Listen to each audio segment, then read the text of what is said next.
How to build healthy habits. That's the topic for this wari-Q.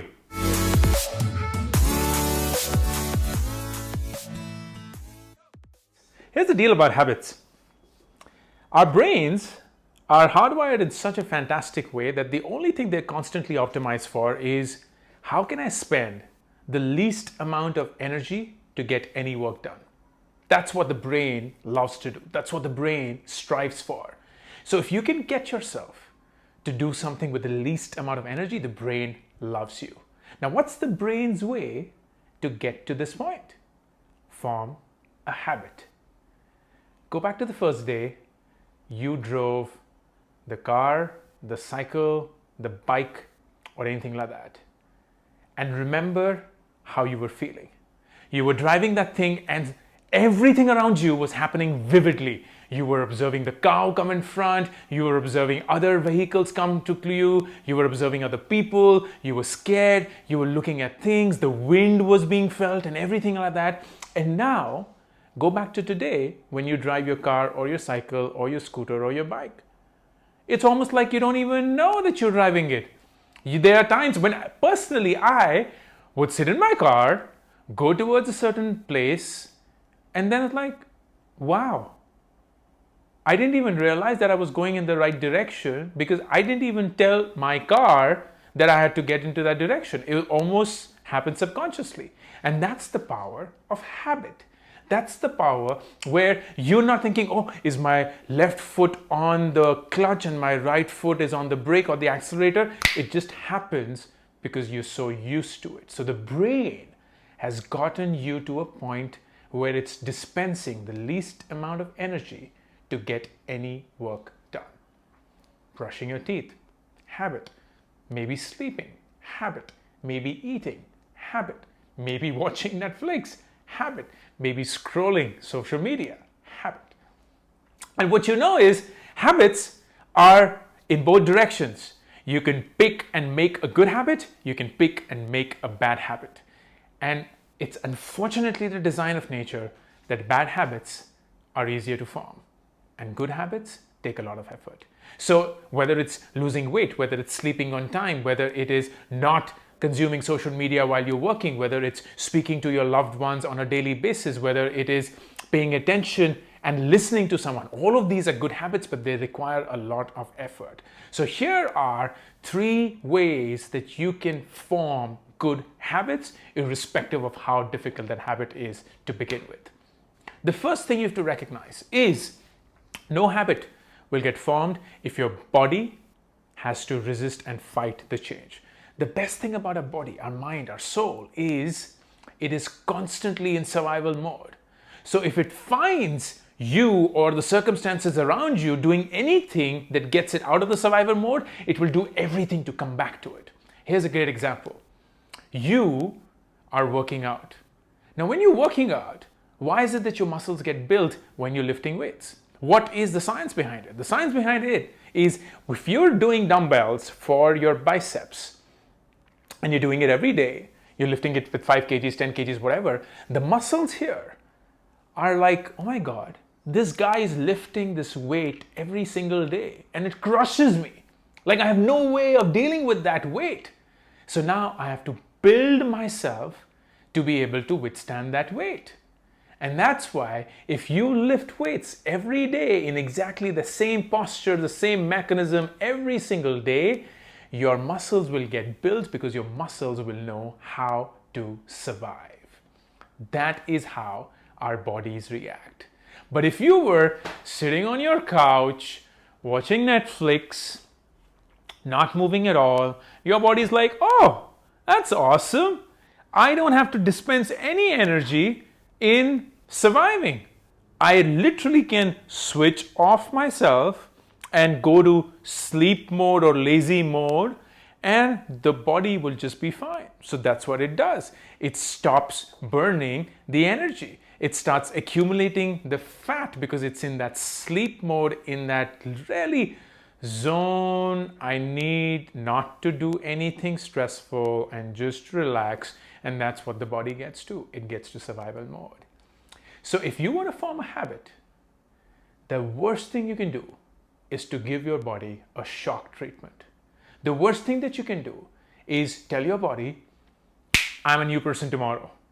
I have been smoking cigarettes for all of my life, and tomorrow, that's it. I'm going to cut down. No more cigarettes. And your body's like, survive, survive. I need these cigarettes because I'm used to it. That's the habit. That's the form that I'm used to. And now suddenly when you pull all of that away, it's not going to happen. It's the same way where you've been waking up at 8 or 9 every day of your life, and now suddenly you want to get up at 6. And you set up the alarm for 6, and you set up the alarm for 6.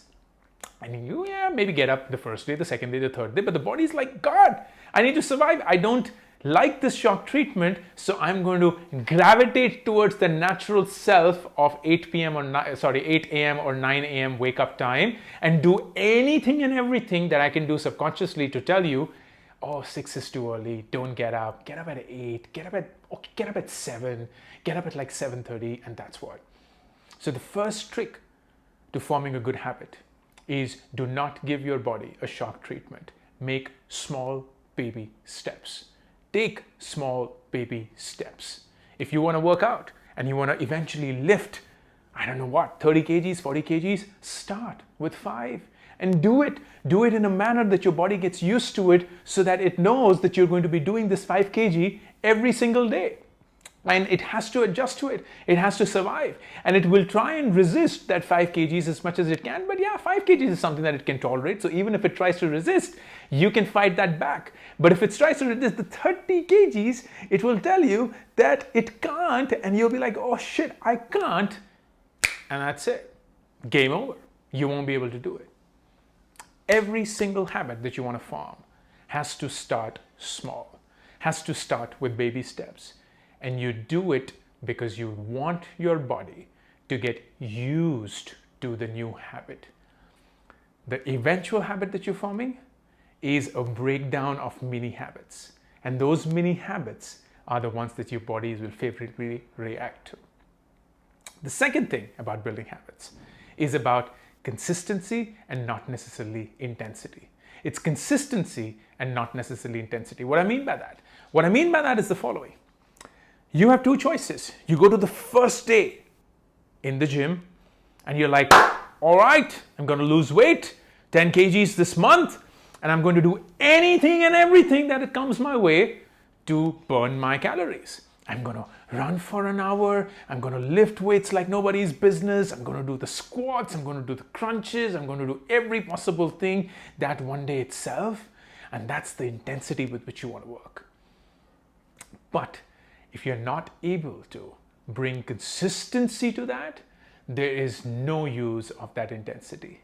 Consistency is far more important than intensity when building a habit. If you want to get up at a certain time every day, you have to get up at that time every day. There is no cheat day. There is no, I can make 5 minutes plus or minus. No. You've been sleeping at 8, you want to get up at 6, be consistent and start at 7:50. Take that baby step and do that for 2 weeks, 3 weeks. And when your body gets used to that, then take another baby step and go down to 7:40, then 7:30, then maybe 7:15, then 7, then 6:30, and then eventually 6. But when you do that consistently, your body and your mind will make that into a habit. It will recognize that it can't escape it. It has to accept its destiny and like, this is what's going to happen. I'm going to get up at 7:50 every day. I'm going to get up at 7:30 every day. I'm eventually going to get up at 6 every day. I can see that coming. This guy is just literally teasing me into this habit, and I have no way as a body. I'm just submitting, and that is when the magic happens. So consistency is the key, not intensity. You are not going to make waking up early a habit if you one fine day decide that instead of 8 a.m., I want to get up at 6 a.m. That's not how it works. And third, don't rely on motivation. Motivation is garbage. Mel Robbins, one of the smartest, most powerful motivational speakers out there, spoke about this actively when she said, motivation is garbage. What do I mean by that? We rely on motivation a lot when we have to do the good things and the right things in life, which is, Oh, I want to study and study every day, so I need the motivation to do that. I want to work and work really well. I need the motivation for that. I want to get up very early. I need the motivation for that. I want to go to the gym. I need the motivation for that. I want to spend time with my family. I need the motivation for that. But how come you don't need motivation to sleep extra? How come you don't need motivation to eat that extra slice of pizza? How come you don't need motivation to drink that extra glass of beer or whiskey? Where is motivation when you have to do the right things in life? And why is it always there when you have to do shitty things in life?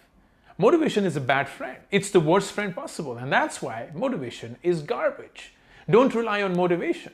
Because if you rely on motivation, then your body, remember, is going to go back fighting you, saying, I want to survive and I will go back to what gives me pleasure, what gives me comfort.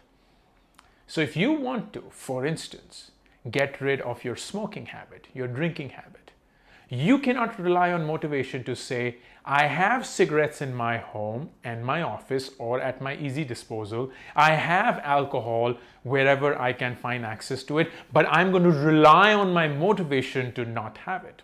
That's not how it works. You have to get rid of the distraction. Get rid of it. Don't fight the distraction. Get rid of the distraction. So if you want to if you want to get into a habit of working out every day, then you have to fight every possible distraction that comes in your way. The distraction could be, oh, my gym's too far away and I don't want to go and drive and then do this gym in front of people in my tight clothes and I feel embarrassed and whatnot.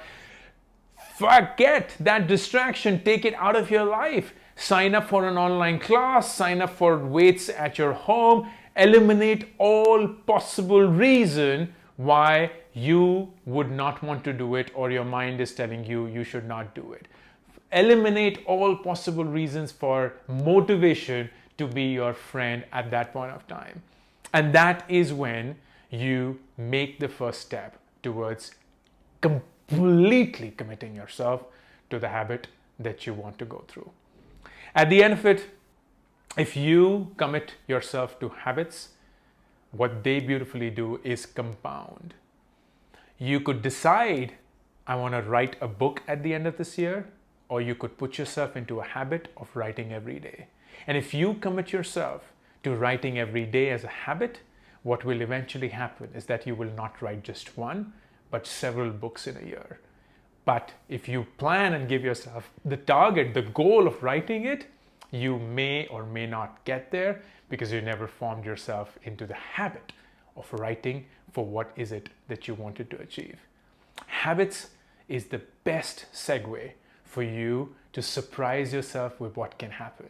And if there's anything that I have learned in my life, it is don't set goals or targets, set habits.